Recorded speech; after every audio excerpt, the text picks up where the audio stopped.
we have the time to go, okay, how did you find out about the class? And I know, Roxy, you follow my stuff on Facebook, and Morgan lives in my community, so she hears about it. So, and what are you hoping to get out of the class? So I can so I follow you on Facebook too. And I live in New York City. Okay. Need I say more? That New York City is interesting, especially since it's one I of the love places, it's yeah, it's one of the places where the totally land and city spirit are fused, but the communities aren't necessarily harmonious. right. Yes, and I do a lot of work in the South Bronx, which is particularly interesting. And there's something there that is very rich for me and for many people. So it's sort of like two extremes. That yeah. And I don't think I've ever been in the Bronx, so I can only imagine. I've only been through certain sections. So, okay. So you're kind of looking for, so from what you're telling me, you're looking for basically a way to find the harmony.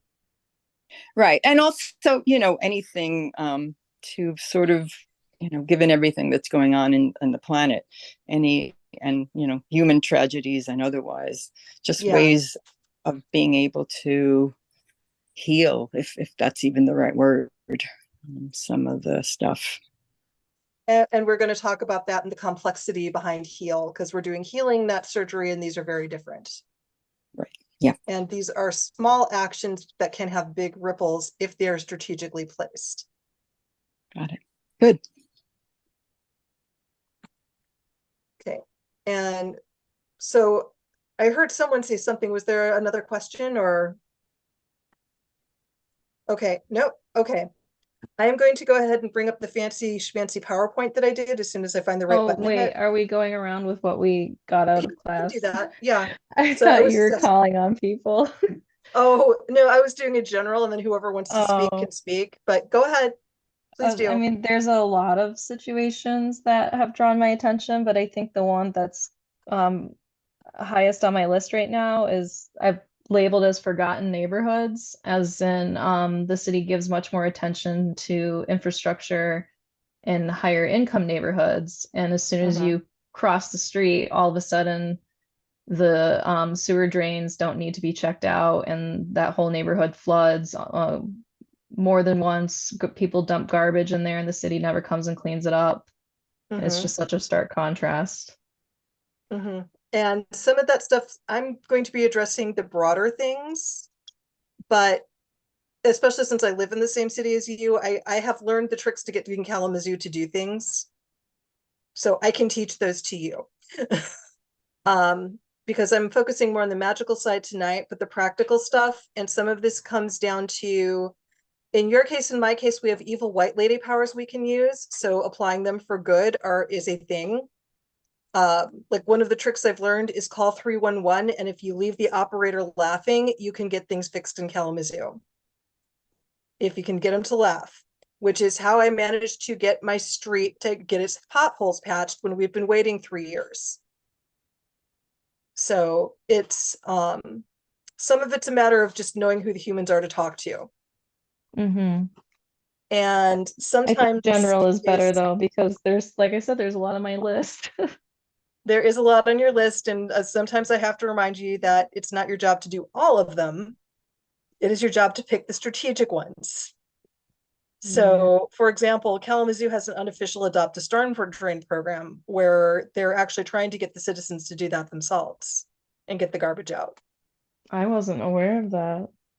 Um, they're not the best communicators in general. Okay. So I found that out because I go to the city websites and comb through their calendars and stuff, which is, in larger cities, that's not a practical solution because there's just too much there. But Kalamazoo is still a growing city, so we're still able to do that, which means we have more room to shape it than people in cities that are 100,000 and over.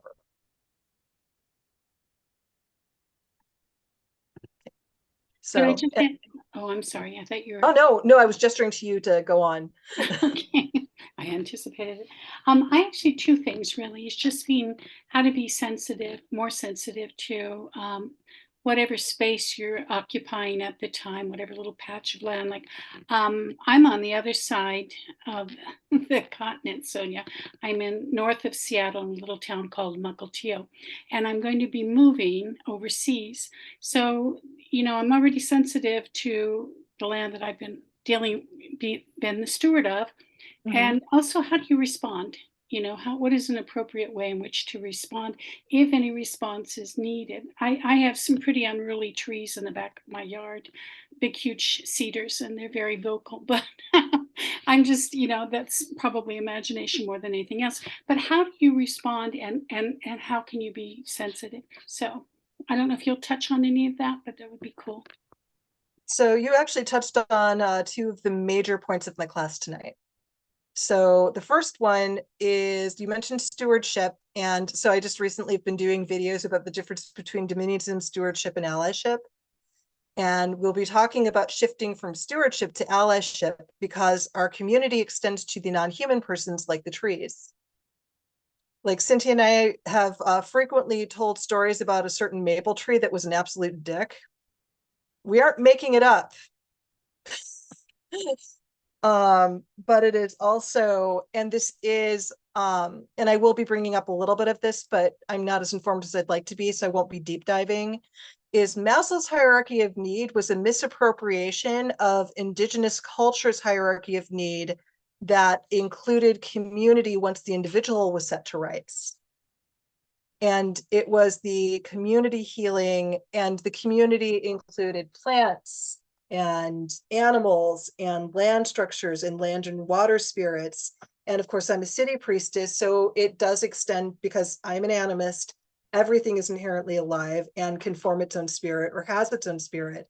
So to buildings, to crossroads, to vehicles, these are all community members too.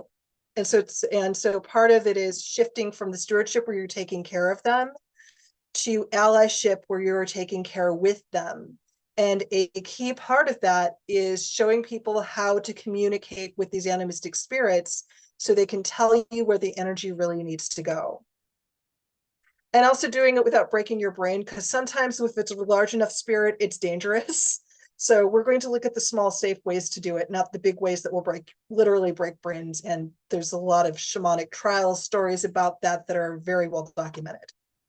We don't want any shamanic trials for people. We just want you to be able to talk to the trees and let them ask you for Fruit Loops like they do Cinti. So you get the general idea.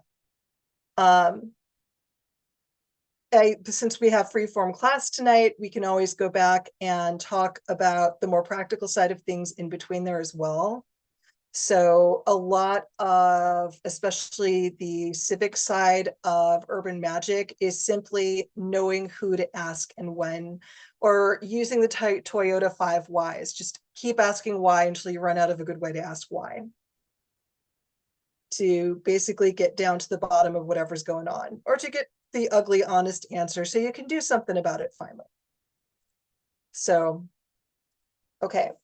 So I found the share screen button on this one since somebody else isn't supervising me tonight. I am wholly unsupervised.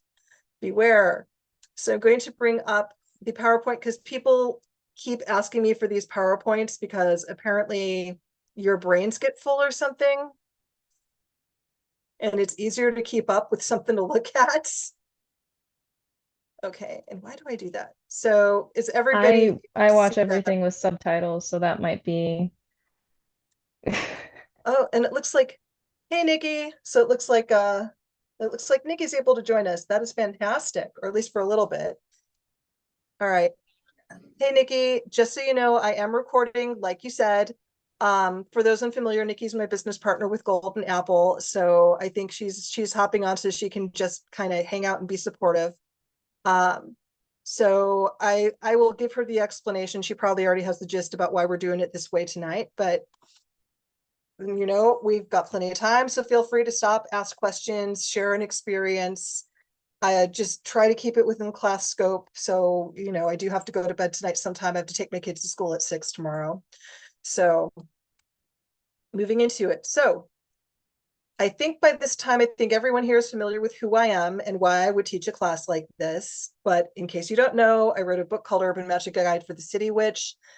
And I was teaching myself and learning the hard way as I wrote this book. And I finished the book and I wrote Hex Twisting. And my entire life after I published this book was but wait, there's more in urban magic. And when I started asking people at Wicked Grounds, what would you like me to teach? The two things they want me to teach is the energy work and please more urban magic. So this is part of that. It is also, as I explained, I'm an animist, so everything is inherently alive, but not in the Disney movie sort of way. I am not expecting a talking teapot to try to play matchmaker with me. And I swear if it did, I'm coming at it with a hammer that will be fully participant in the process, because no.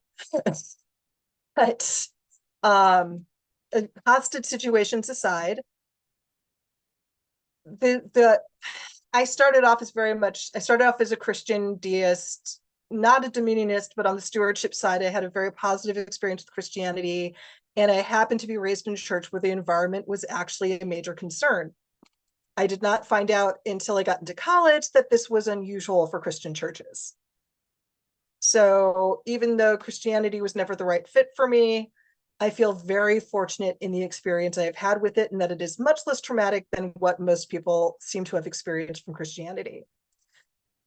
As I moved through Wicca, Wicca tends to have a kind of weird combination of worship and stewardship. And I have a feeling that those conversations are just going to make people mad. So I'm just going to slide past them and go to where I'm at now. And and of course, living with a partner that is a shaman and an animist kind of helped seal what I was already experiencing doing the urban magic, where an entire building stops and says, hey, can you help me with this thing in this corner that I've been trying to get out of here for years? Or dealing with various spirits and community dead and just these odd adventures. Nikki can even share some of the weirder adventures we've had because she's very much been a partner with me in this stuff at times. Also, I finished Urban Magic, and within 4 days of me releasing the book, the entire country shut down for a pandemic. So there was that part. And since then, we've had economic collapses. There have been even worse culture wars. And of course, there's War Original Edition. We're all jacked up. And trying to figure out what to do after people have come out of the safe rooms and dusted off the rubble, there is this point where there is like, okay, let's get back on our feet. But then there's this period of time between getting back on our feet and just plain straight up healing, where there's a, what do we do now?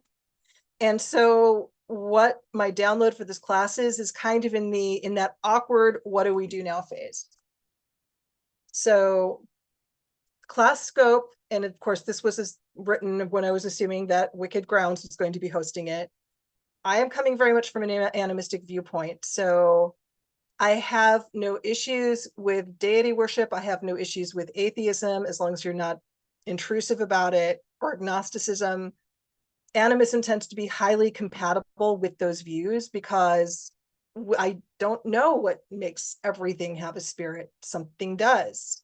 And maybe it's an accident of perception, but my experience with it suggests otherwise, because I can really tell it's not me in my head with some of the things that happen and some of the things that are asked for. I try to veer away from the political in this, but existence is inherently political. Everybody's body, especially if they are not a white man, has been made political.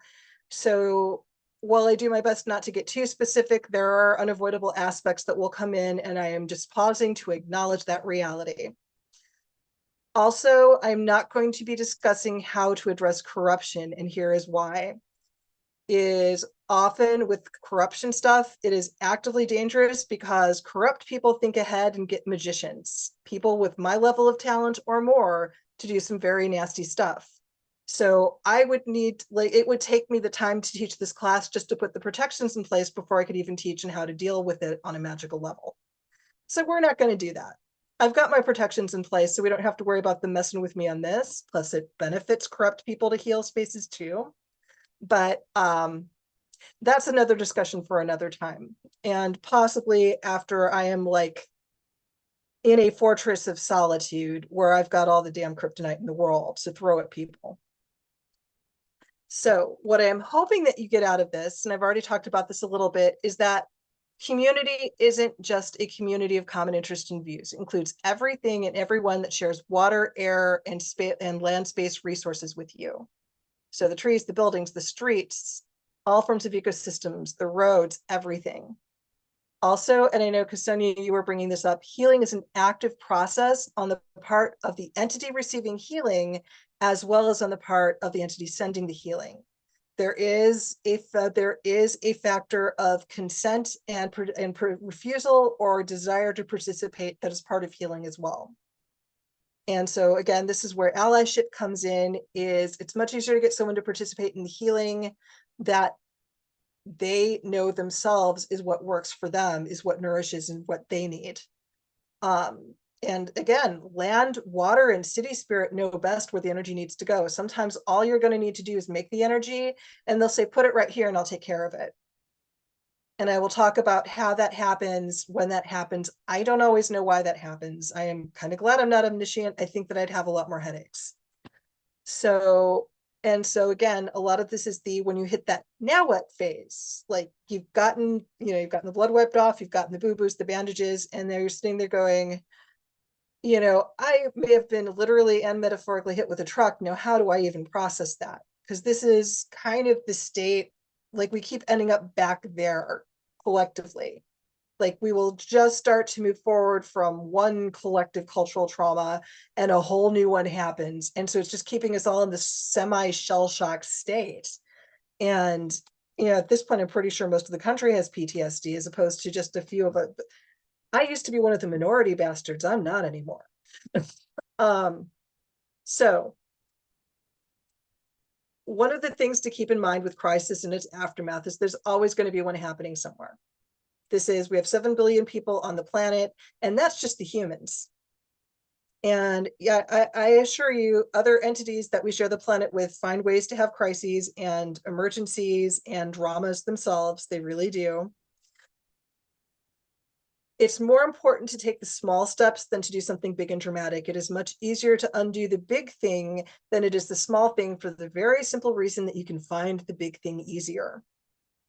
So doing a small things, and I know some people, again, because politics is unavoidable, the thing that's bit us all, most of us in the butt, is incrementalism. For those that are, but it is also the most important tool we can use. If you're not familiar with it, is one of the reasons that we've had the turnaround and the unfortunate turnaround in women's rights in the last year is because the conservative parties decided to just take whatever wins they could, however small, and they've gone small. They're doing small. They are doing grassroots. They're sending people on school boards. Like most of the book bans right now are coming from 11 people in the United States. 11 have gotten how many hundreds of books banned in the last year. And they're doing it in every area of conservative interest they could. People that tend to be more progressive or liberal have been too busy fighting with each other about where to even begin or focus. And this is my personal opinion, is just start with women, include everybody you could possibly classify as a woman. And there's your intersection. Work, listen to each other, have compassion for each other, believe each other, and you won't need to fight about the intersectionality. Because if you focus on that, you're getting the most people that's intersectional. That's my opinion. I'm sure there are ways to make that stupid, but that is my optimistic thought for where to begin. And go with the incrementalism as well. Oh, hey, Dee Dee can make it. Cool. Hey, Dee Dee. I'll give her a minute. Since I just noticed that she popped up. So the other part is some of this involves medicine making. And what medicine and remedies are moving forward is we don't always know what the right thing is. Okay, I'm seeing 2 more people. Okay, that person's joining. Oh, she must be having internet issues. That's not surprising to me. So again, a lot of what I do, I am doing my best not to misappropriate from Indigenous values. I am marrying into a partially Indigenous family. but I've always been very influenced. I very much believe in following the indigenous lead on things because they kind of had the user's manual to North America and we ignored it because reasons, dumb ones. So this is very much part of what is behind what I am doing, but it's also because this is genuinely how I already thought before I had access to any of this. So, okay, it looks like hopefully she will find her way in. All right, so the next part, assuming I'm on the right button. I've already talked about healing being an active process. I'm looking to see if I left notes for myself, if there was something more. Okay, yes, I did leave notes for myself. So I mentioned the Toyota 5Ys already. Here's the other thing, and I consider this a common magical mistake, and this has more to do with just, I think there's a lot of things we do magically that has a lot to do with Disney, and Disney doesn't really deep dive in the mechanics of how magic works. It just has the magic work because Deus Ex Machina, yay. But people will do the, I send healing energy to this, but unless you're sending the healing energy in a specific way or in a specifically requested way, some of it will definitely hit and will definitely help, but it may not do even close to as much as you are hoping it will do. And that has to do with the thing that the being that you're attempting to heal is usually the expert on itself. And so unless you are able to stop and have that communication and conversation, you may be limited in how far that healing can go. It's like giving someone Tylenol when they've broken a leg. It will help the pain maybe a fraction. But, you know, if they need to reset the leg or they need different nutrients to heal that leg, like for example, in Polish culture, we use comfrey root to heal broken bones. Well, okay, the Tylenol is a good start, but there's going to need to be something more specific that you may not know without having that conversation. And again, this is something like I absolutely love reclaiming tradition, but when I was in the Bay Area and I went to a few of their public rituals, they would try to include absolutely everything they have the slightest concern about. So they have these amazing spiral dances, raise all this energy, and it would be so completely diluted because it had too many places to go. And again, it was the intersectionality issue where they wanted to cover everything and make sure nothing got missed, but magic doesn't multitask. At some point, you have to pick one. And then you can go ahead and put that energy towards the next thing and the next thing. But again, I think it came down to this dilution that comes from caring so much that you don't want to slight anyone. And then you just don't know how to prioritize. It's like executive dysfunction on a magical level. So one of the things that you need to pay attention when you're figuring out what energy or medicine to use is when you send it, when it arrives, is this the right energy and the right dose? Are you going to need to do more? Are you going to need to repeat this action? So for example, this is something that I've found occasionally, like if a neighborhood spirit's having an allergic reaction or a bad drug interaction, for example, if there's a lot of people in one neighborhood that are under the kind of stress where they are using recreational drugs to escape to the point where there's a lot of overdoses, there are a lot of things you can give an overdose that's going to make things so much worse. Or do you need like the energy of Narcan to just kind of seed the neighborhood for a day or two? Like these are things that can come up. This is a thing that can come up in Kalamazoo that I can keep an eye on from time to time. And so these are just things that you have to look for. And remember, you're not called to look at everything. You will be called to specific things in your land and your area. So it is not on anyone to solve everything. And something I want to get across is self-sacrifice is unhealthy for the person self-sacrificing, and it is unhealthy for the community. Because if you have the kind of energy in you that can do healing on that large of a scale, self-sacrificing means that you are breaking down your efficacy every time you do it. And that means that your community will be robbed of a chance to heal itself because it is missing an important piece that comes from you. So no more self-sacrifice, getting rest, saying no, saying, I need this for myself right now. These are all okay. You are still a good person if you say no, or I need my energy for my thing right now. I just said no to my kid today because I needed my energy to teach this because I felt like it was important. These are the decisions that are important to make. So coming in, and we've talked about expanded communication. Apparently it's very important to me that y'all got that part. So before we get started on how to communicate with its entities and spirits, let's do some safety steps. So we've already done a little bit of a grounding for those who were able to make that. And so when I talk about modalities, I have found that most people have energetic and perceptual talent in the way that they process information.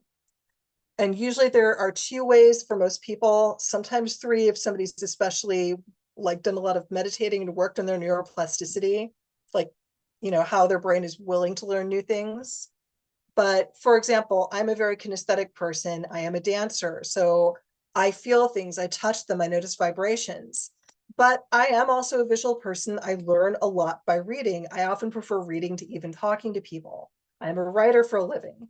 That is a visual. So if you're a painter, if you enjoy looking at images, if you learn more from watching lectures, if you learn more from listening to lectures, you're auditory, these are the ways you are most likely to perceive. And this is important because this is the place to pick the methods you use to send out and bring back communication. Now, if you're a neurodivergent covers ADHD, autism, PTSD, anxiety, a broad range of things, basically anything that makes your brain cause you to act like what so supposedly normal people consider weird. You probably fall under neurodivergence, and that means that you absolutely need to adjust things so they work for you. And so a lot of what was taught in some of the magic from 20 years ago, which was groundbreaking at that time, was the visualize.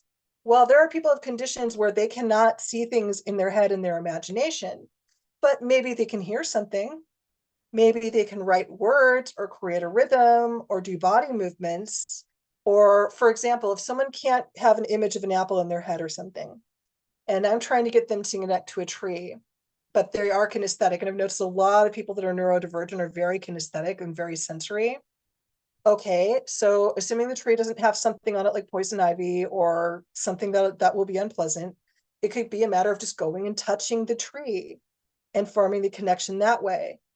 It can be, if they're kinesthetic like I am, and especially since there's rhythm and kinesthetics are together, is maybe swaying with the tree or moving like the tree you're trying to connect to. And yes, you can connect to these energies indoors or outdoors. It is optimal if you are outdoors, but it is not required. And I've had trees find ways to visit me indoors in the dead of winter from far, far away. So it's possible. There are far less limitations than we think.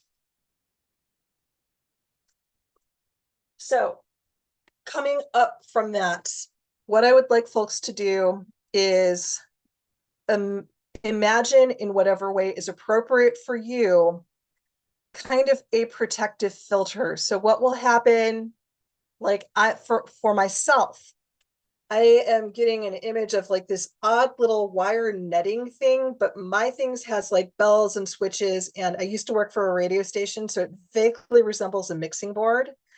And that means that when a communication comes through, because I've been working in my clairaudience, my ability to hear, so I can have more full conversations, is it has a little translator button where I can turn it up if I'm having trouble understanding what's being said to me. It has some buttons for changing the treble and the bass and the noise so I can understand what's being said more easily. It also has an energy filter, so if there's something that would be too overwhelming for my body, it only lets through enough for me to recognize the energy of what's going on, but not so much that I am overwhelmed or feel sick. So stopping and just however imagination works for you, imagine that to the point where it is in some way visceral to you, whether that is you're hearing a song or you're reaching out and touching it, or you do see it as if it's real to you. But take a few moments to build that imagery for yourself.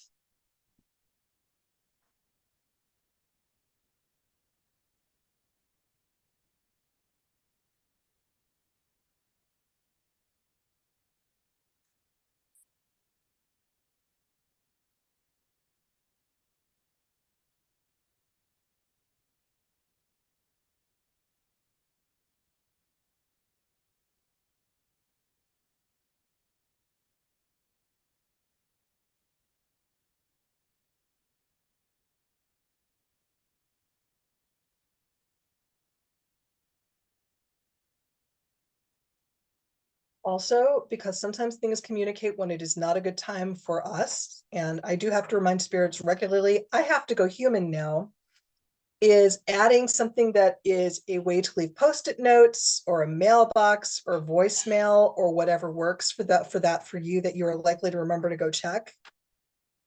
Make sure that whatever you're creating as that filter also has some kind of message service available to you.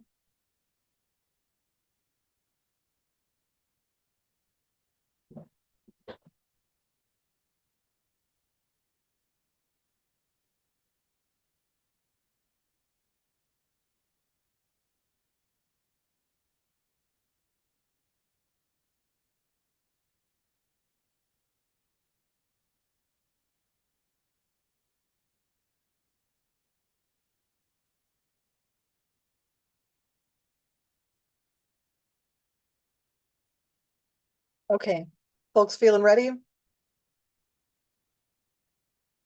All right. So going to go on to the next part. So these are some common methods for establishing communication with something. If you have something in mind that you want to work with right away, otherwise these are things to make notes on to do when it is a good time for you to do it.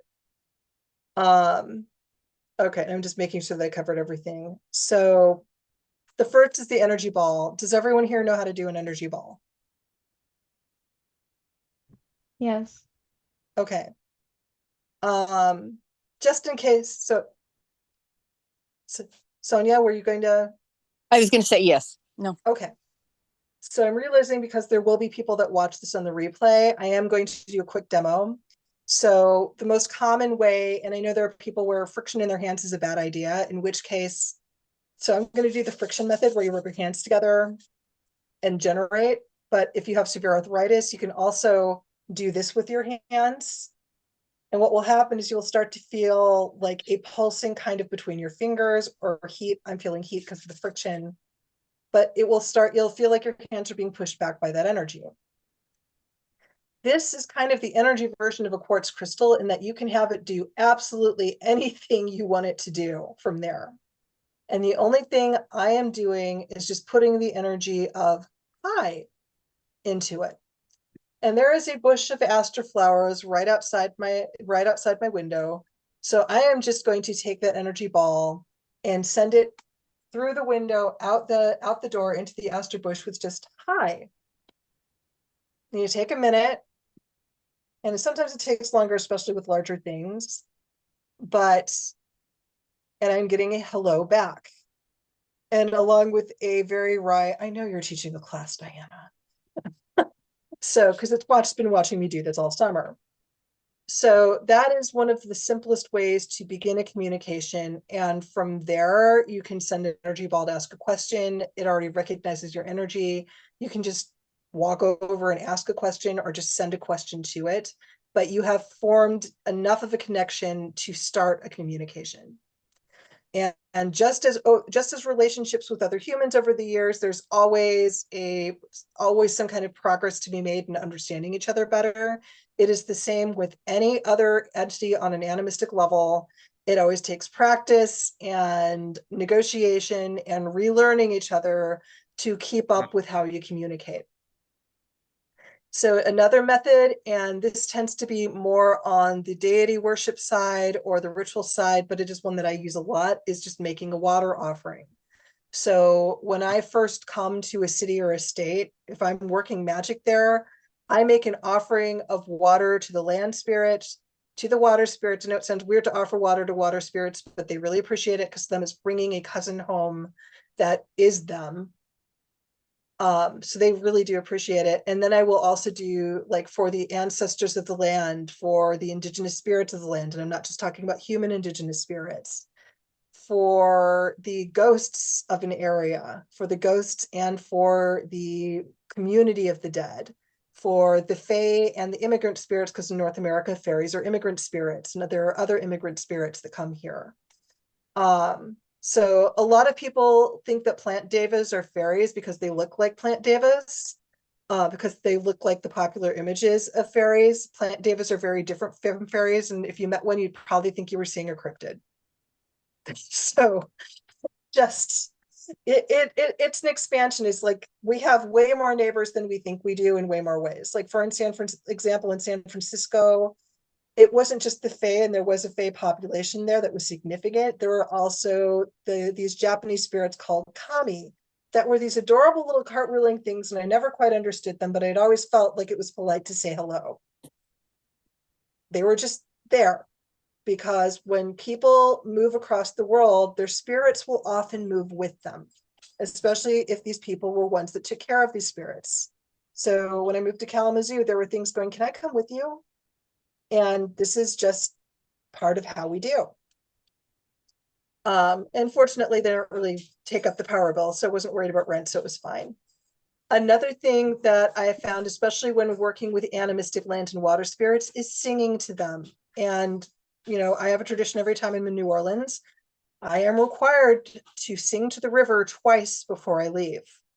And it has to be loud and where people can hear it. And there's something about that. And that is something that once for me, often these spirits will ask for something that is unique to you. Prayer offerings, again, I tend to be less inclined towards the deity side of things, but these are still very effective. And there are certain spirits that expect to be worshipped. And if you want to get along, you just suck it up and do it. And saying, you look really, really pretty in that existence is usually enough. So sometimes just hanging out, like seriously just going, hey, I haven't been here in a while. I wanted to say hi, how have you been? And listening. That's how you build a relationship with anything.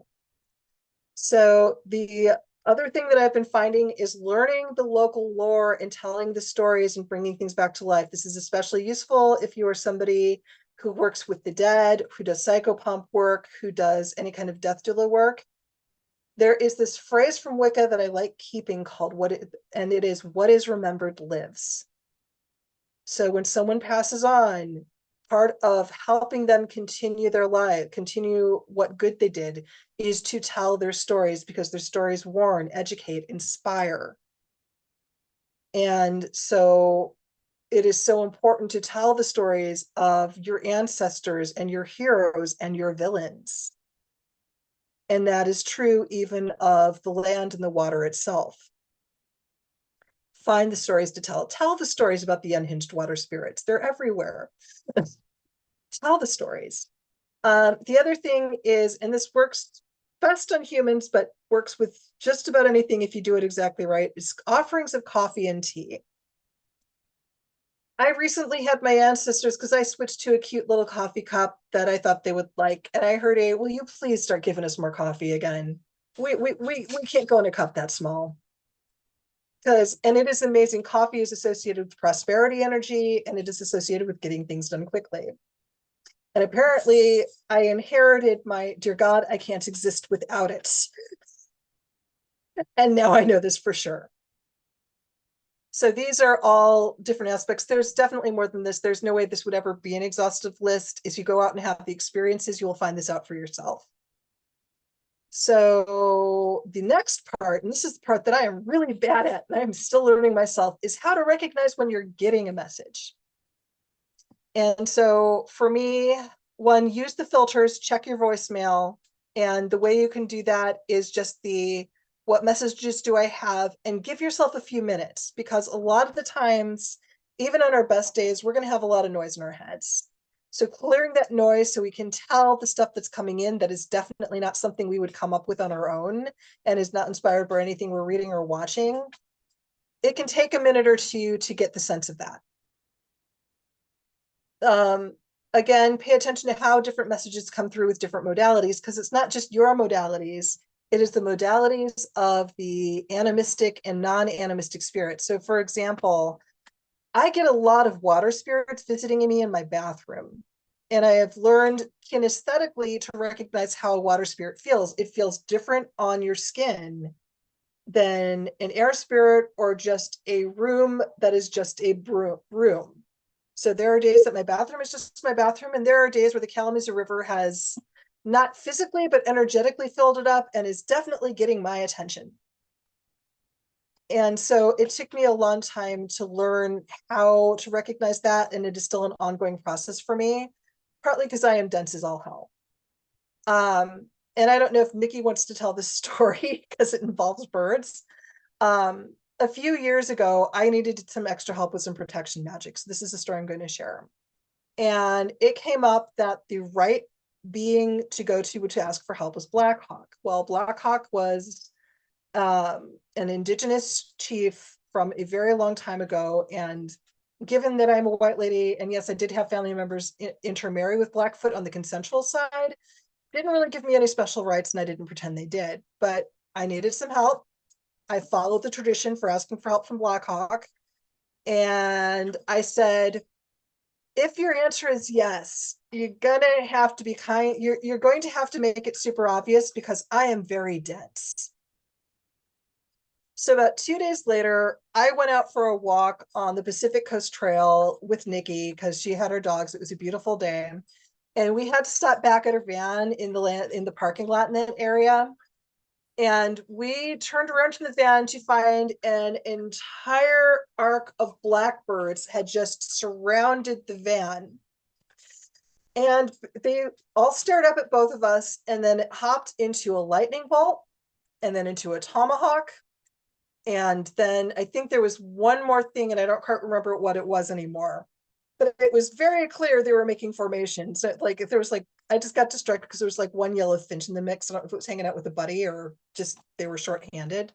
And it still took me a full minute to get, and I went home and looked up blackbirds and they were associated with Black Hawk. And it's seriously, I am that dumb of a white lady. It took me that long to figure out that I got yes. And Nikki does not handle birds well. We were going to keep walking. We were not keeping walking after that. She couldn't get into her van fast enough. Yeah, I do have a video of that somewhere. I'm hoping Google hasn't eaten me yet. Because I was just like, this is really weird behavior. And then I got home and I looked it up and I went, oh, I was very appreciative of the help. And he took me at my word. I am that dense. And I was right. He was right to do it that way. And it was very appreciated. But it was also because I was making the effort to meet the spirit on the spirit's terms. And he definitely met me on his terms because I'm not going to forget that. So, and that is one of the things you do in the communications. You can ask for signs. Like, you know, there's one gentleman I know who always asked to see blue feathers if it was a specific yes or no. When I first started practicing, I would ask to see certain playing cards, and it was amazing how many poker cards would appear out of nowhere on the sidewalk. So finding a sign, you pick the sign, you make it meaningful to you, you show the spirits you're working with, this is how to communicate with you, and remind them you are squishy, because animistic spirits will forget that we have much shorter lifespans than they do, and that we break easier. So say, I am squishy, please. Please look through it this way. And just be respectful, be polite. Like, I would not pretend that every animistic spirit interaction is a relationship of equals, but it can be a relationship of mutual respect, even if the thing can just, you know, sneeze and de-atomize you. So coming in with respect goes a long way, because if there's respect, then we're likely to remember that you were squishy and a bit delicate. So the next part also that I want to, so aside from asking for signs, there's another part, and this is a big conversation I'm having as a parent right now, is learning how to sit with discomfort. And part of, there are entities and spirits that make me very uncomfortable, but that doesn't mean they're harmful. They do freak me out, or they do make me feel a little bit ill because my energy isn't compatible with theirs, and there's a mild mutual allergy. But being willing to sit and breathe through the discomfort will let the intuition in.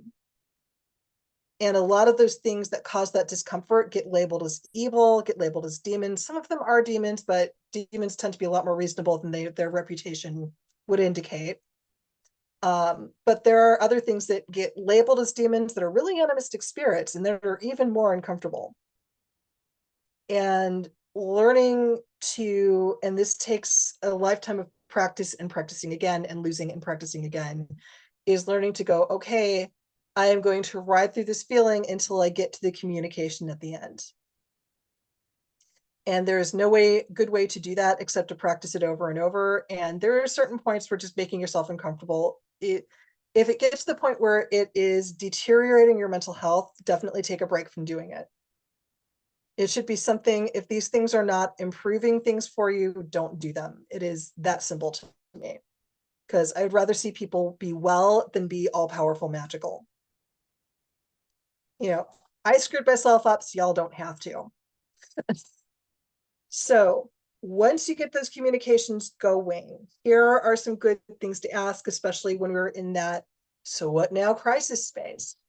And the part, so starting with, and this is, it sounds counterintuitive, but it really helps you understand where the energy is distributed, what's working right, what might not need your help, because you will get some surprising answers.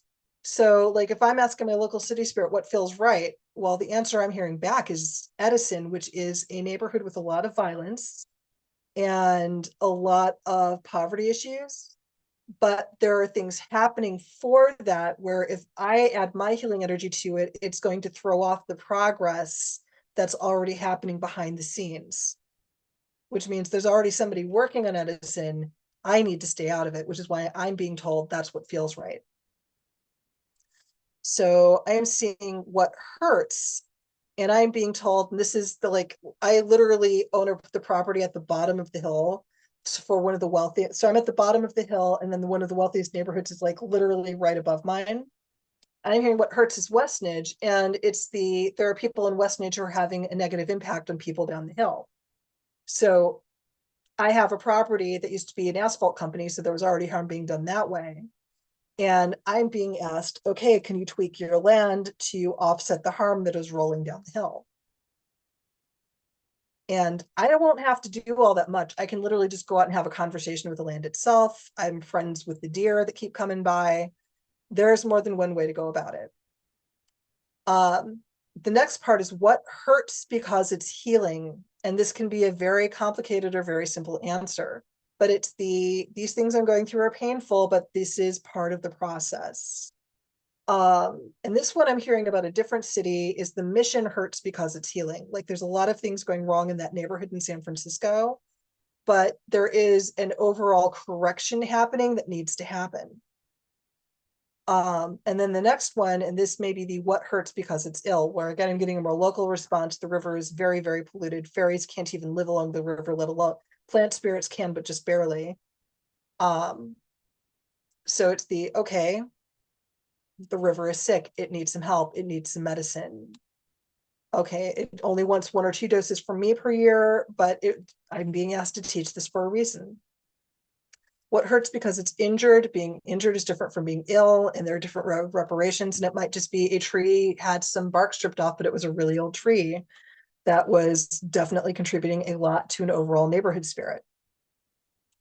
And what does it need from you? And it may say, like, there are certain neighborhoods around me locally saying, we just need you to walk away. There's one that's asking me to come visit more often. You know, there's one that would like me to come sing to it again, because she always wants me to come sing to it. You know, there's one saying, I need you to come to this house that I'm showing you, that I will show you again in a dream, that is at a crossroads. And I need you to leave some rose water there on the ground because there's some violence. So put some rose water on the ground. And these are the kind of things that will come up. And often they seem simple. They look like you're just playing, but it is these small things that you may not even be asked to do once every 6 months. Those tiny actions that seem like nothing have very big ripples. So tuning into the local populations, because we now know our neighbors are not just the people that live around us. They are not just our canasta group. They're not just our witches book reading group. It includes the people that drive us crazy, like my next door neighbor. But it also includes the land and water spirits. These are my neighbors. These are my potential allies. I don't just steward them, I work with them. I don't just take care of my cities, I work with them. I don't just take care of the state of Michigan, I work with it. The ancestors of the land, and by that I do mean the First Peoples, Indigenous people, but I do also mean the settlers and colonizers. Most of them were not didn't realize what they were doing was necessarily wrong. And some of them genuinely tried to do good or did realize and tried to correct. But they made the place into things we both value and don't value. And so there are certain comforts that we enjoy that come from things we politically and morally object to, that are a part of our everyday lives. And if you've ever seen the TV show The Good Place, like, they make it clear it is literally impossible to live a purely ethical life because of our interconnections and our interdependence and our inability to live in society without those interconnections and dependence. So what we were trying to do, instead of destroy and start over, is to heal the injuries and what's wrong, rather than have a complete do-over, because there's a certain point where running naked in winter is just not going to work for me or for anybody else. And it really does come down to that. It is just like when I was running a plus size fashion blog and someone was like, "You're just encouraging obesity." And I said, "So would you rather just see me naked all the time?" And I suddenly stopped having that argument made. It's just, there is no perfect way to go about this. You work with what you can get. So the other part is city and community dead.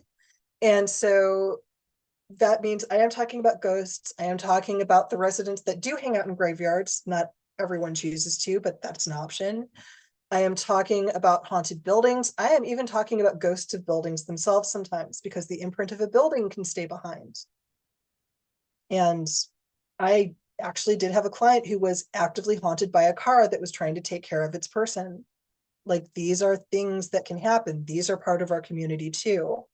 And understanding how big your community actually is, and that we are trying to create trying as we can to turn everything into a series of harmonious ecosystems, starts with stepping outside of the purified ideal of nature and going, okay, if I can accept humans as they are, I can accept these other beings and entities and awarenesses as they are, and find a way to make this harmonious, even if it means, okay, you're poisonous for me here, but you are a medicine over here, so let's find a way to move you over here. And it is a radically different way of thinking from what most of us have been encouraged to think is right and good.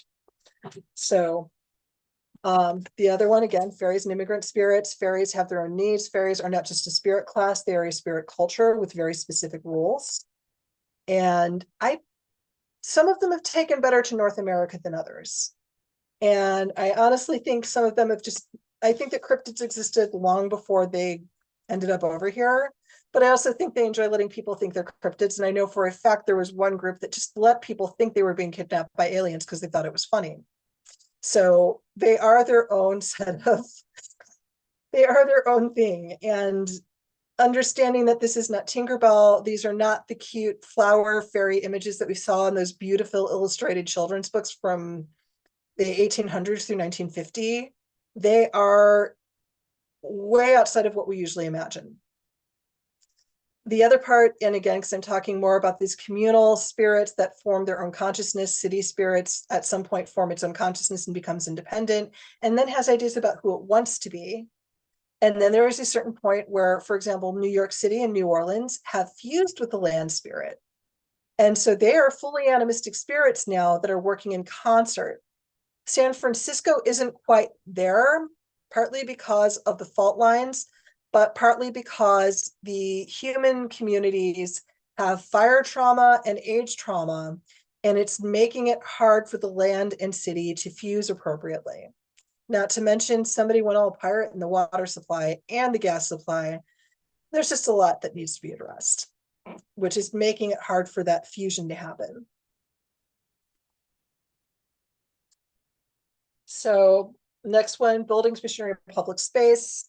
I'm guessing most people here are going to want to start with more of the original edition organic entities and substances, working with buildings. I would recommend working with your house as the first building. In Polish culture, we believe that the house has a spirit in and of itself, and it will decide who it does and does not want to live there. And if it wants you to live there, then you get to inherit your very own snake under the stove, which is a specific kitchen spirit that moves into your home. And it makes sure that the cooking goes right and that the food, things don't get poisoned. And if the food goes bad, you don't get too sick from it. And it does all of these wonderful things. Because the house decides you deserve to have a stove snake. And there are different versions of it for different cultures, but even talking to cool old buildings that feel a little ignored and telling them they look nice today, it's amazing how much I never have to wait for elevators when I do that in some of those buildings. If I'm going gaga over the architectural details and telling it how pretty it is, I never get stuck in an elevator. I never hear that screeching moan, even when it normally makes that noise. And somehow even the stairwells seem shorter. It's funny how that works. And I also very rarely have car breakdowns unless it's completely unavoidable, because I acknowledge my cars as whole beings unto themselves, and it seems to help. The other one is guardians, patron saints, and celestials. This is especially true on the West Coast, not quite as true on the East Coast. It's more because they have the Spanish mission culture and they were naming areas for saints, and of course that made them the patron saint. And part of what I thought was interesting parallel, and this is just me geeking out for a minute, is in ancient Mesopotamia and in the first civilizations, cities were, holy crap, nature's going to kill us, or invaders are going to kill us. We need to build a wall and, get up close with the water supply. And we're going to name the city for whatever we're calling the spirit of the land. And so usually there was a temple built, and everything would kind of flow in and out of that temple. That temple was the catch-all, it was the hospital, it was the school, it was the banking center, and the artisan center.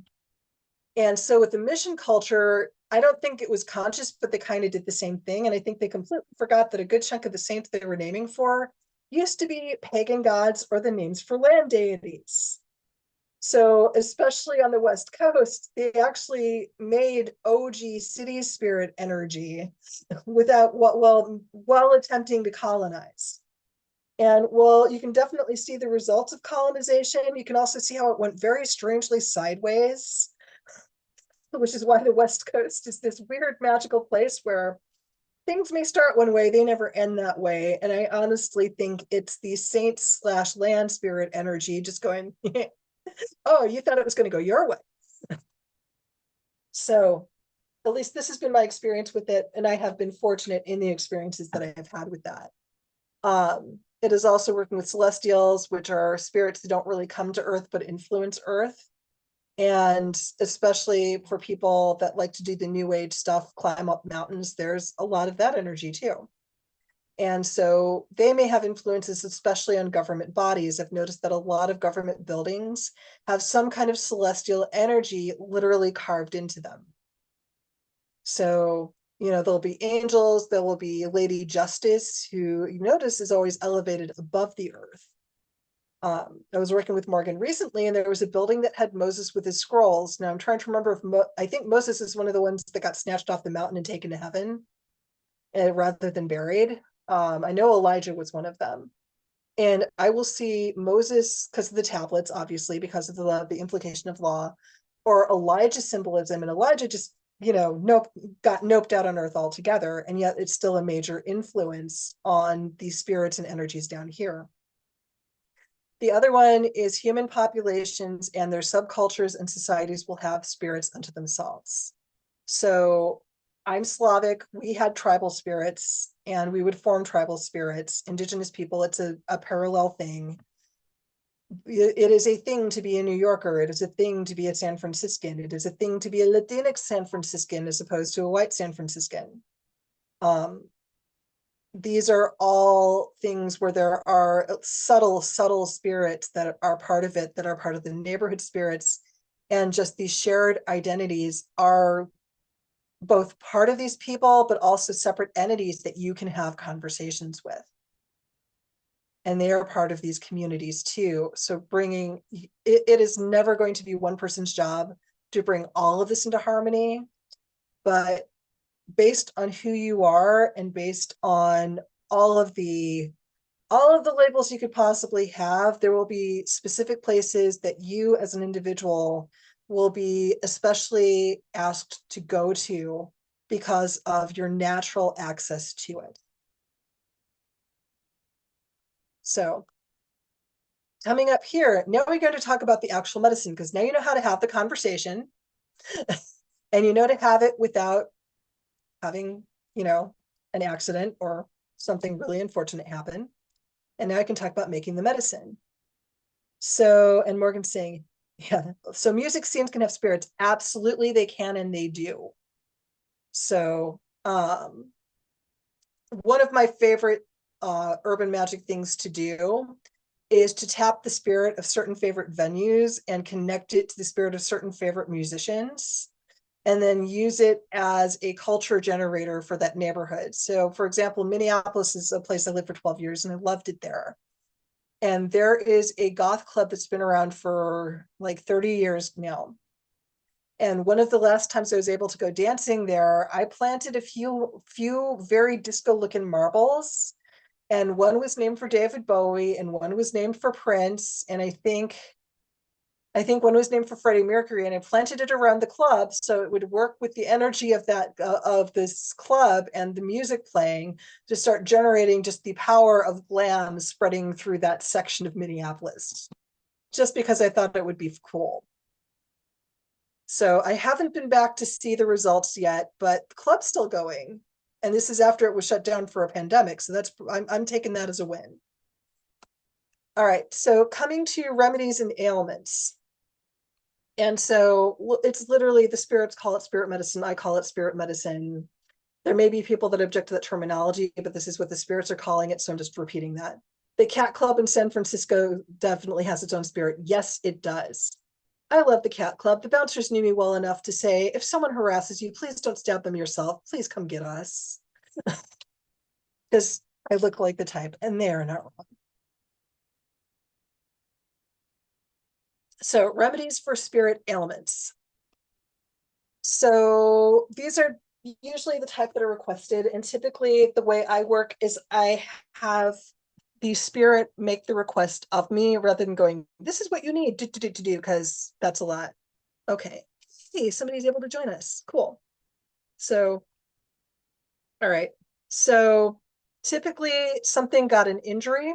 So it's an injured tissue or energy body concern, or there is a group mental health imbalance, especially when I'm dealing with fae populations and populations of the dead.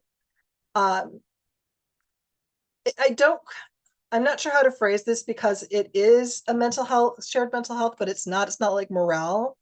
It's like madness can be catching. Like somebody can sneeze at, like there's this, I remember this really creepy episode of the Smurfs where they would get sick, turn purple, bite another Smurf, and it would spread and they'd all get really feral. And especially with the fae and with certain elemental and nature spirits, that is a thing that can and does happen. And then you have to create a medicine for them that essentially makes the healing go viral. It is very strange, but a lot of weird hauntings stop after you do it. Recovery from desecration, which is complex, especially since we are moving into a day and age where people don't automatically agree on what is and is not holy. And so sometimes it is just a matter of putting forward destigmatization energy. Sometimes you are coming up against a conjure or a cunning worker who desecrated something. And that is usually a specific ritual where you have to go through some deep dives if you're not initiated. And I have chosen to avoid initiation except for a couple of things. So usually what I do is I will just go to the spirits and go, okay, what happened here? And let them tell me if they're able to, or use my psychic visioning to find out what happened. And then I just ask, okay, so how do I fix it? And sometimes it's you need to go get this initiated person. And sometimes it's, well, you'll do. Make us this medicine, give us some juniper berries and, burn a copy of the Bible right here. No, seriously, it's not to desecrate, it's to get that energy in there. And I just do what I'm asked. And okay, all right, if that's what you need, because I have found, again, these entities are experts on themselves and I trust them on it. So another thing, and this I find is very, very common in the aftermath of industrial colonization, is people will anger animistic spirits thinking they're demons, and then they need to make amends, or otherwise they will not be able to walk on land without tripping every time they step out their house. And that's one of the milder things that can happen. And so finding ways to make amends, whether it is literally giving an apology, making a medicine, performing a ritual, no matter how bizarre it may feel to you, until amends have been considered done. So fortunately, there's not a lot of people crossing my path with that, but I get 1 or 2 a year. So why would spirits request medicine? And again, it is the so my youngest son was asking, well, how do ghosts go through walls earlier this week? And I was explaining that, okay, even when we're dead, we still have energy bodies. And they are far, far more porous than the bodies of the material plane. So if these spirits, obviously the land and water are just as physical as we are. So this is a different thing. But why would these other spirits need medicine? Well, energy bodies can still get torn up. I'm a spirit worker. I think in the last 2 months, I've had about 5 different injuries usually from freaking out a water spirit to stepping on something I didn't know I was stepping on, but things get torn up. And so they need things to help them repair too. And sometimes they ask humans because we have opposable thumbs, so it's easier for us to make and get the stuff compared to other things. Like squirrels get relied on for spirit medicine a lot, and if you've watched a squirrel, you understand why that is not the most reliable source. It may be because it is an immigrant spirit that needs material that comes from outside the ecosystem that we are in, or it is just far enough outside the ecosystem that spirit is injured enough it can't go and get it itself. And it's also how they acknowledge us as allies. If they're willing to come to us and ask us to make medicines for them, to give them medicine, and to place it strategically, especially when there's that slightly confused morale energy going on, they are coming to you and giving you an opportunity to show that you are an ally that you can work with. And it's not just tending to, it's becoming a relationship of partners that is a radically different mindset from stewardship. So, okay, I'm going to check just in case there are people. No, that's just my yoga class is super chatty tonight. It's weird. Okay, so here are some of the physical remedies. Most of these are things that I've made in my own kitchen. You can make in your own kitchen. Something that I do want to point out is that I am largely a solitary or a single partner, or like 2 or 3 partner practitioner. I have had people mentioning to me lately, well, would this work better with the coven? Or this sounds more like for a coven. And I'm just looking at them going, why would I have that many cooks? Why? Also, that's just too many conversations to have. Just I'm not a get naked at the full moon person. There's mosquitoes here. So I'm kind of finding it funny that people think that urban magic would be for a coven, because they clearly have not met me. So the types of medicine is usually spirit requested, and it can be really random. And there's a reason I have pictures of Fruit Loops here. And this is a story that I borrowed liberally from Cinti.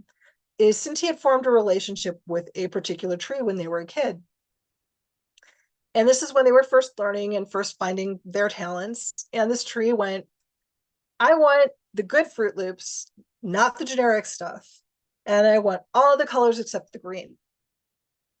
And this was a regular thing where Cinti would need to bring the tree a bowl of Fruit Loops except for the green. And I mean, maybe the green ones didn't have magnesium in it, or like one of the vitamin supplements, but this is what the tree wanted. And this is what a lot of spirit requests are. Occasionally I will get slightly concerning ones like, hey, can I have your fingernails? Like, unless you really know the spirit well, do not give it your bits. Just don't. There are exceptions to that, especially in certain spiritual practices with specific types of spirits. But if you don't know the spirit well, do not give it your bits. There are spirits that will say send nudes. Again, this usually requires a specific thing. And in that case, you don't have to worry about it coming back to bite you, because if you send nudes, you're supposed to burn it. And yes, this has happened to me. But often it will seem really, really odd. Like there was, even with deity relationships, like there was one deity I worked with where she just said, just be proactive and give me an offering of sambuca and ibuprofen. And this is a deity that is known for causing severe headaches in the unprepared. So I think she was actually doing me a favor. But again, it was a spirit requested, and I could tell it was not something I would have come up with on my own, because of course I read mythology. I like to romanticize things, and that is very practical and not romantic at all. So I knew that wasn't coming from me. So the next one, and so I'm doing this a little bit more by style of release and how you get it into things. Yes, it was Hecate, Nikki. Of course it was Hecate. Like, Hecate is the person who literally texted us both, "I'm busy," one time. Like, I don't even know how she figured out the phone, but I got it. So when I'm talking about this, especially when you're working with land, water, air spirits, but like general, like whole community spirits, getting things into the atmosphere of a space is one of the ways to get the medicine to spread through whatever part of the community it needs to spread through. So Reduce the Poison of Patriarchy was a smoke bundle that I got asked to make by the city of Albuquerque, because apparently it was getting real tired of some of the shenanigans there too. And so this was what I put together. I just used plain brown paper bags and cotton string for my smoke bundles. And I happened to be staying with a firefighter. Dirty secret of firefighters is they are all pyros, so I had no problem getting to something to light on fire. And so I burned the bundle, that ash goes up in the air, and it met with whatever Albuquerque already had going on, and it suddenly rained. Like, it started raining when the rain was not predicted in the desert. And so there's a whole lot of washing out the patriarchy with the medicine. So, I mean, Albuquerque's still Albuquerque, but apparently it's a tiny little bit less of a pain in the butt since I was there. So another one, and this is one I've had to do in a few places. I've done it in Minneapolis. I've done it in San Francisco. Did I do this? No, I didn't do this one in San Francisco. I had to use this formula for a more direct spirit issue with something that got stuck in a sewer. But I typically use rosewater formulas after there has been a lot of gun violence. And now this is an updated formula based on things that I would use in Michigan, because periwinkle grows wild in the spring in Michigan. It's how you know it's spring. Important note, keep a fire extinguisher or 3 around when you work with Diana. Not wrong. So I do have a track record for that. And my middle child now checks the expiration dates of all the fire extinguishers every time he comes in the house. And we do have one in each room, because we had a boiler fire that had nothing to do with me last winter that we were still recovering from, but we have all of the fire extinguishers now. So this formula is an evaporative formula, which means you mix it up and you either pour it out on the land or you leave it in a bowl and just let it evaporate. And it can be a thing where you just keep refilling and letting it evaporate until you're told, okay, we're done. And so it's using rosewater based. You can get this usually from the Middle Eastern food section of a grocery store for about $3.50, or the same size bottle for about 20 to 30 bucks. If you go to Whole Foods, go to the Middle Eastern grocery store, support local business, and get better quality stuff that's fresher anyway. Making a hydrosol. Hydrosols are super easy. You just need a lid that flips over, you can put ice in, and a bowl to put inside of a pot, and then you just surround it with the water and the herb that you want to use. So I have periwinkle because it is known for dynamic peace, lemon balm for calming things down, and then adding a little bit of salt to encourage the evaporation process. And then if you're a crystal nerd like me, you can save the salt crystals and use them in your home for promoting peace, or use them in any kind of vinegar jar formula you do to neutralize anxiety coming in the home. But this is one of the formulas. They may ask you to make something that evaporates. They may ask you to burn something. And that's for things that they really want to spread through the population, because getting it into the air is the fastest way to transport that energy. The next one is body of water release remedies. So these are things that rivers and creeks will ask me to put in them. And sometimes it is for the spirits that live in them, like rivers. Healthy rivers love to have a fairy population, in addition to an elemental and additional nature spirit population. So of course, this is also when you get polluted rivers, or there's been a recent pollution issue. One of the byproducts is the Fae will start having group mental health issues in sort of it's not the most flattering comparison, but it feels the most accurate, is what's that one? There's this one venereal disease that was spread that like caused madness when it went untreated too long. I can't remember what it's called. Like, I know we call it the clap, but I can't remember what it's actually called right now. I know it starts with an S. It will spread like Syphilis. that. What was it? Syphilis. Syphilis. Right. Thank you. COVID has erased some important parts of my vocabulary. Still getting them back. So syphilis would spread and cause madness if it went untreated. If an area that fairies are living on gets too polluted, they start having syphilis madness-like symptoms. The good news is there is medicine for that, and you don't have to tackle them and talk to them about the merits of vaccination or penicillin. And so this is one version. So this is like almost always my base formula for fairy medicine, and then something will tell you what else to add. And so typically this is one that is heated gently, and do not use metal ever, not even stainless steel if you're making fairy medicine. Always use enamel or ceramic because they have allergies to metal. So you put it in a pan and you just heat it to a simmer. It's a very low heat.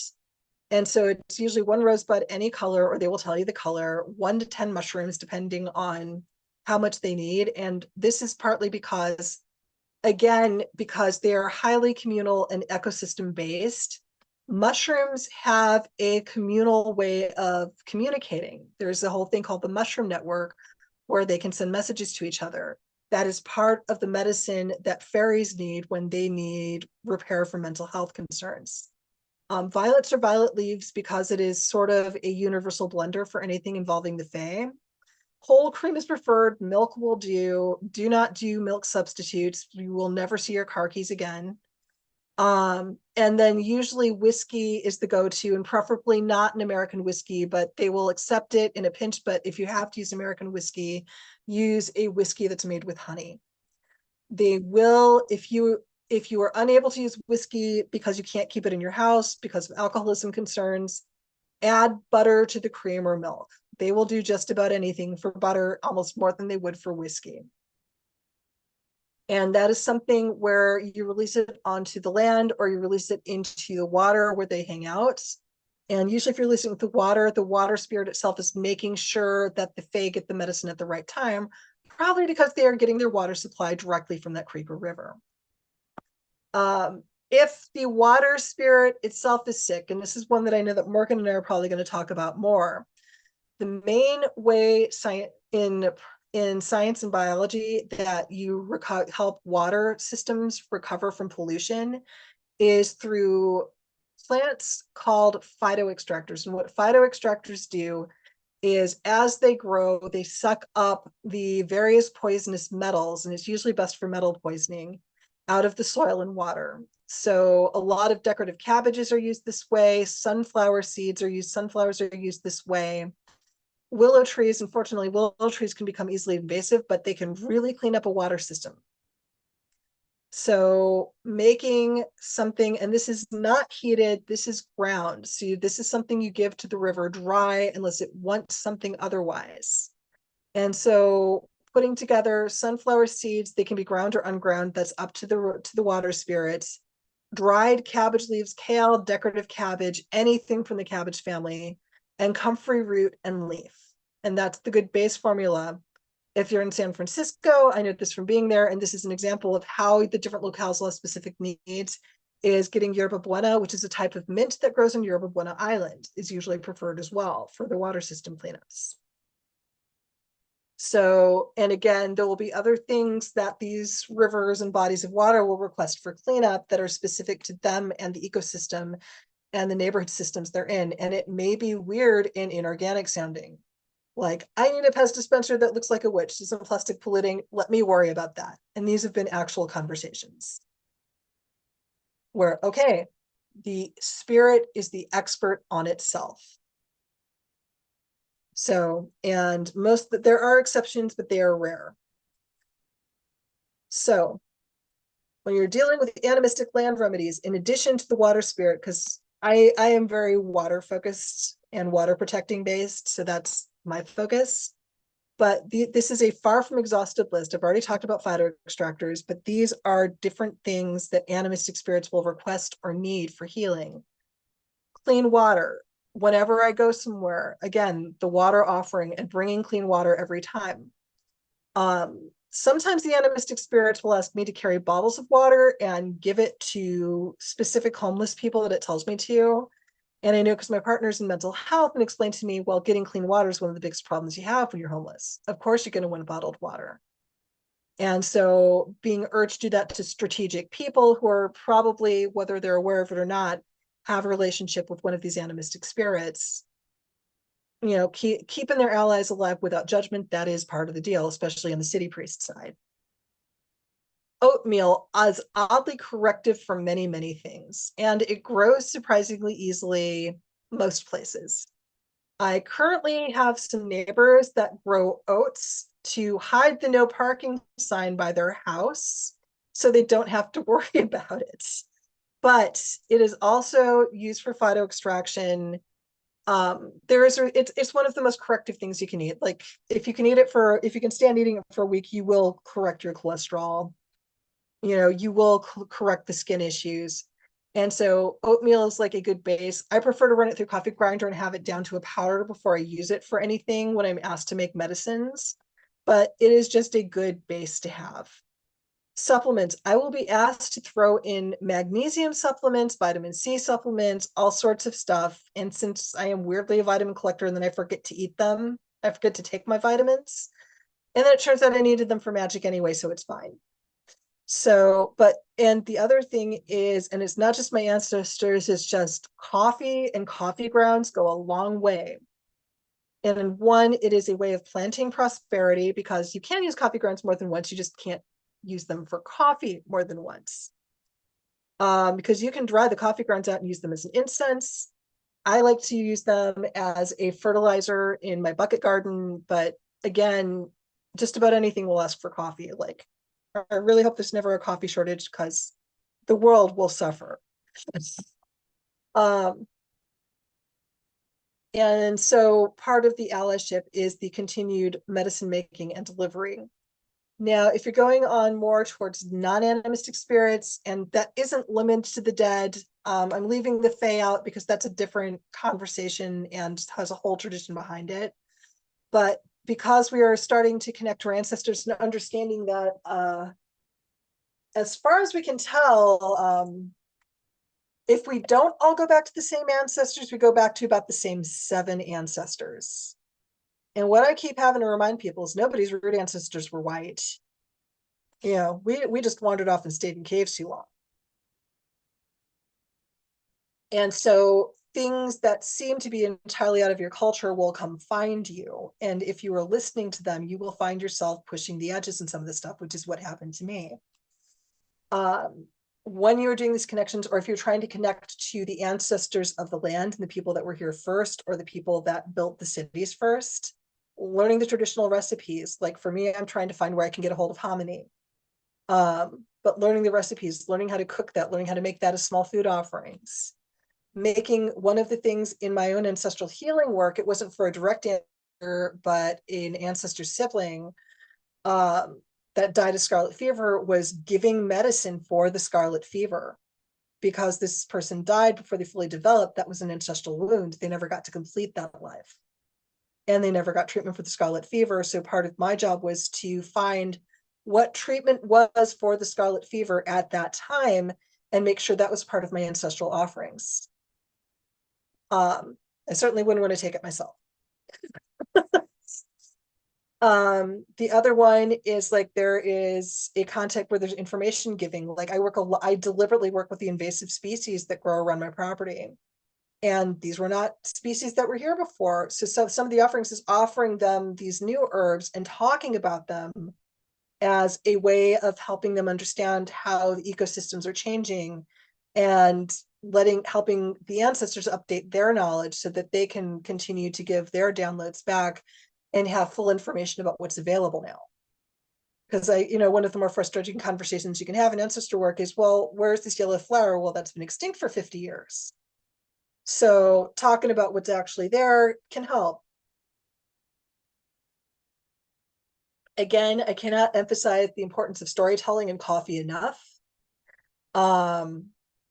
Stories keep things alive. Stories do change things, and sometimes the changing stories changes the wisdom, but it is still wisdom.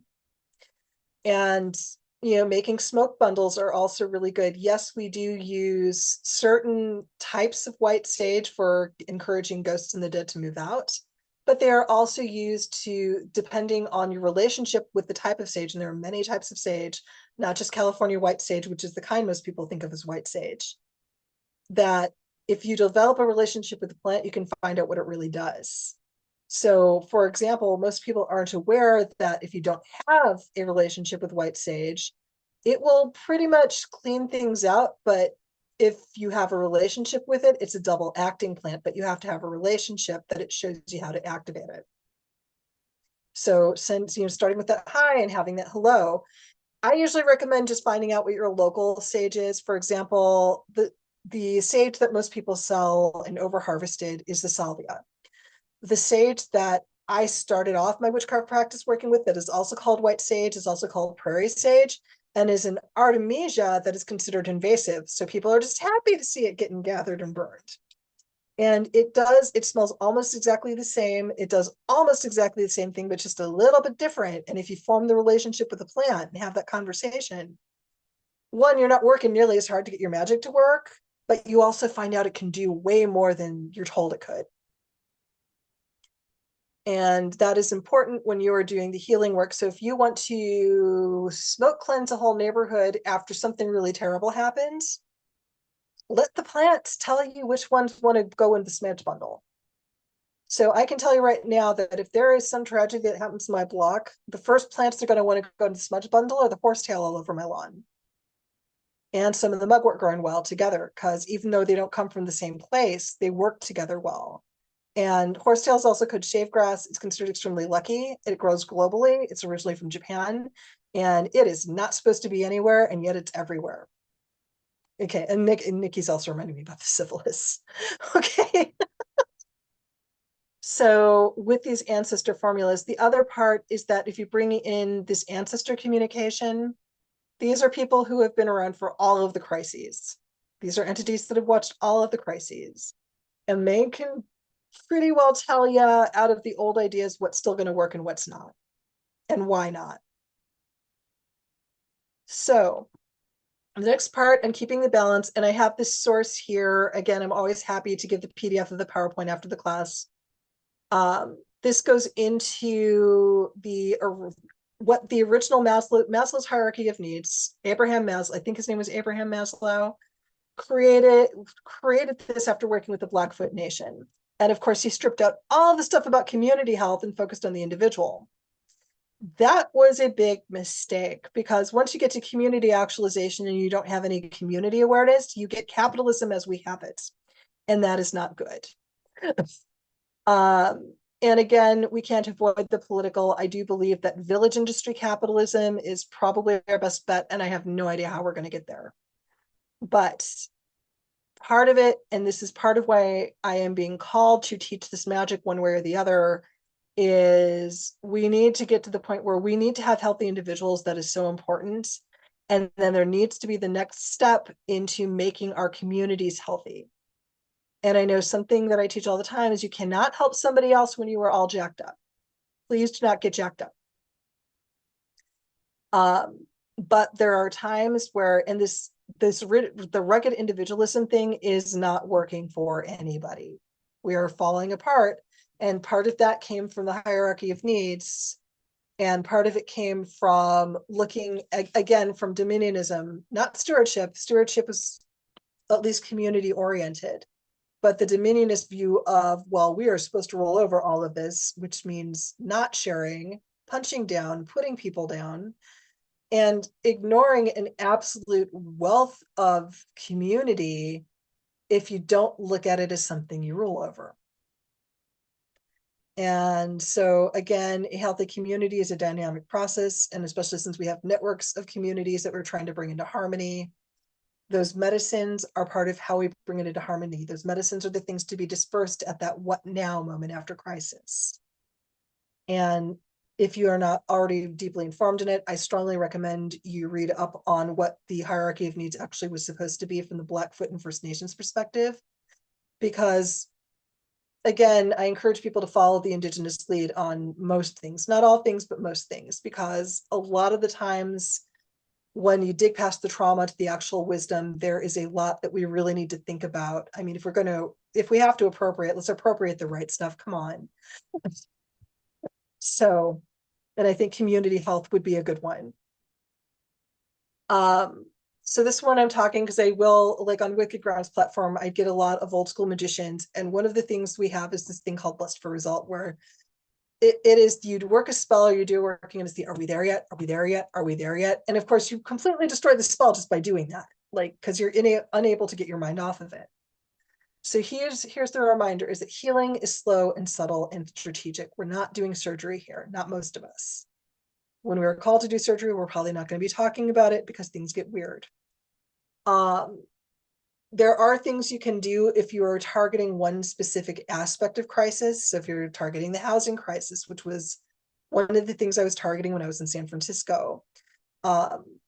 If you are targeting, economic stuff, if you're targeting homelessness, you can watch over years when the reports come out to see, and you may see yourself in it, you might not, but like one of the things I took as a win is after I moved to San Francisco, there was a steady downward trend in rental prices.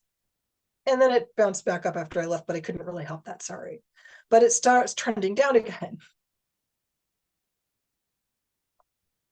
Unfortunately, one of the tricky things is you have to be very strategic, because if you lower it too much, it's going to see a lot of people with loss of jobs and more homelessness.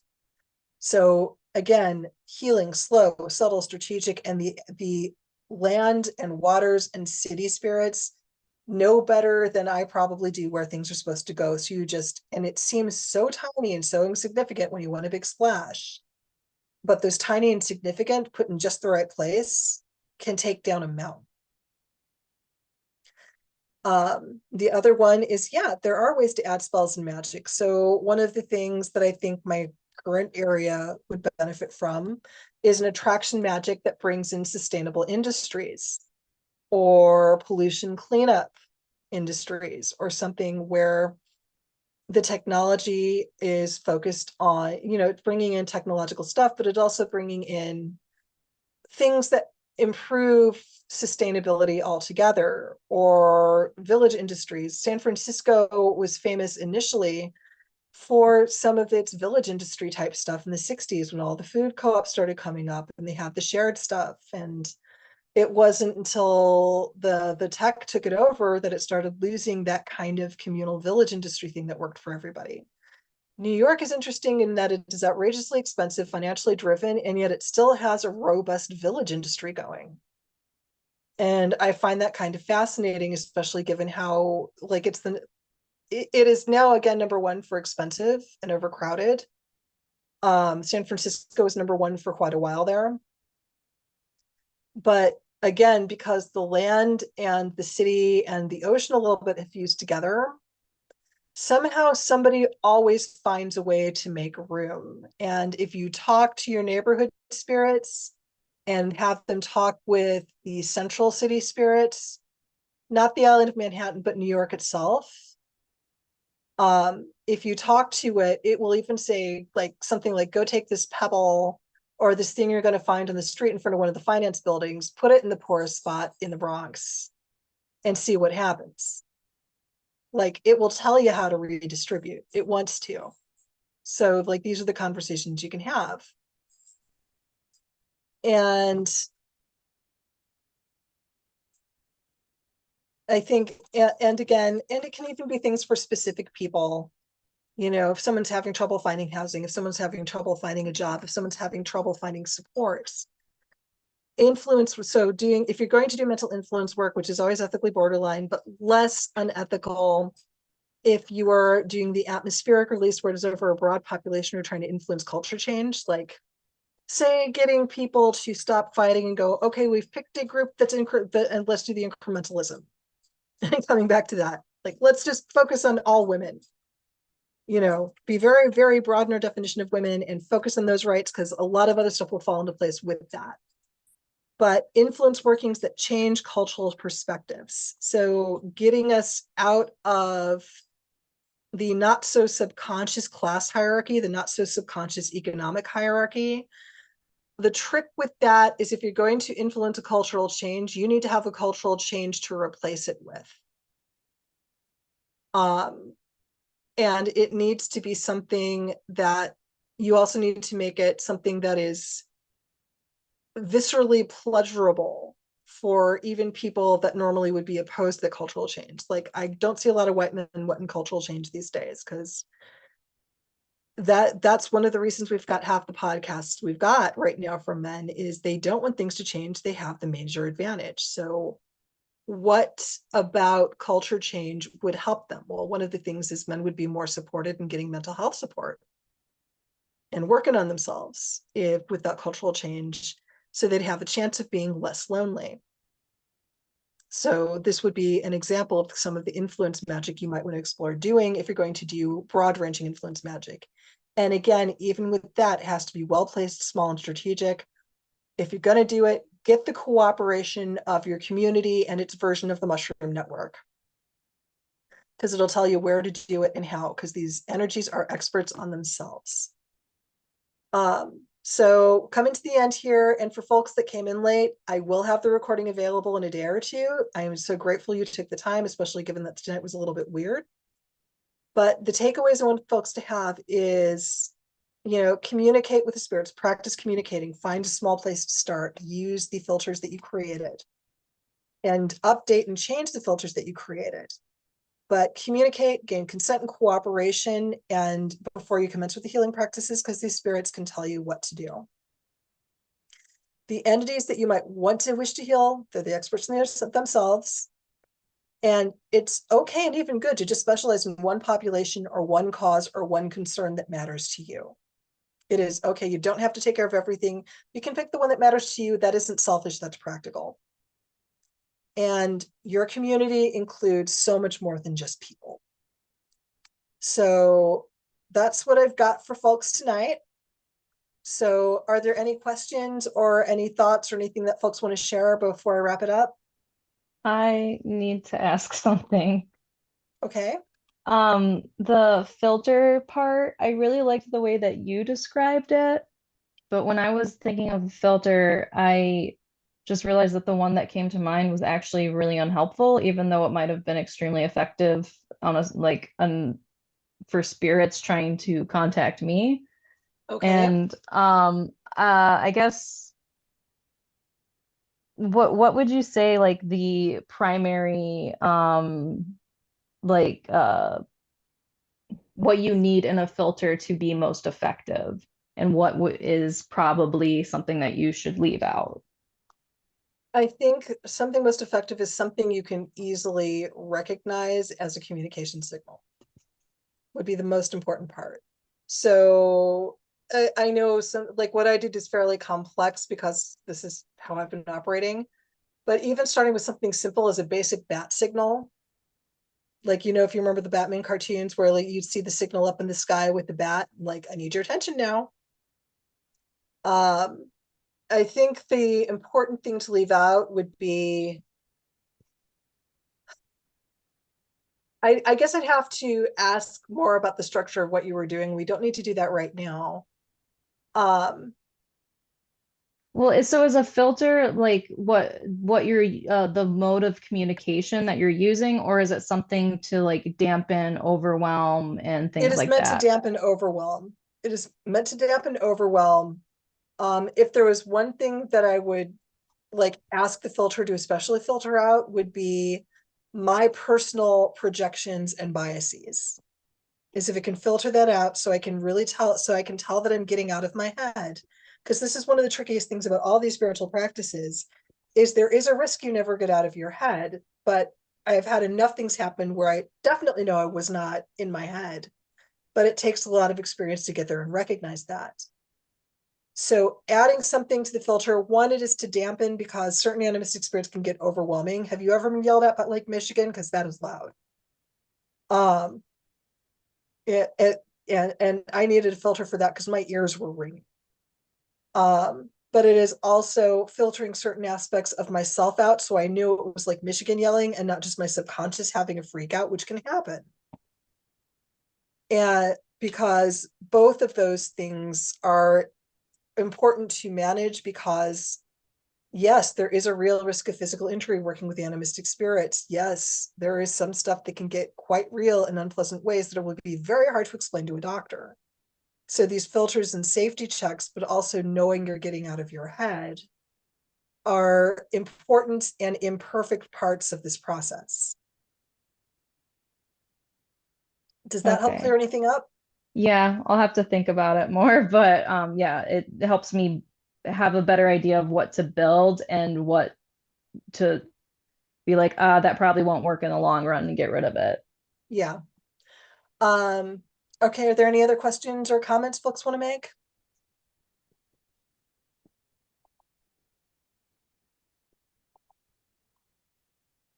Okay.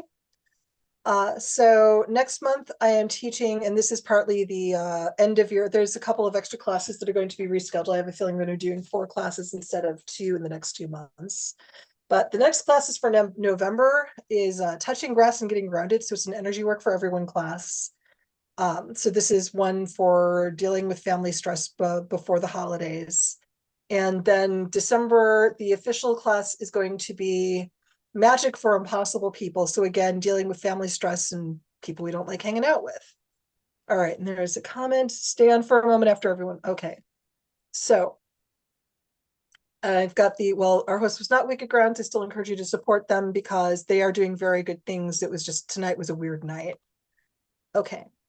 And so I think y'all know I've written a few books by now, as you can see. And again, buying my books helps my family. It's always appreciated. I working with Golden Apple Metaphysical. My partner Nikki is here, and then the Spirited Witch, and my partner Cinti. Cinti is no longer available for spiritual trauma support in Michigan, but they are still available in the rest of the country. They are now in the mental health field officially, so they're kind of stepping back. So I'm the spiritual counselor in the family in Michigan now. So stay magical, everyone. And thank you so much for taking the time, especially given how weird tonight was. I hope it was worth your while. And thank you so much. Thank you. Bye-bye. Thank you, everyone. Have a good night. Thank Thank you. you. You too.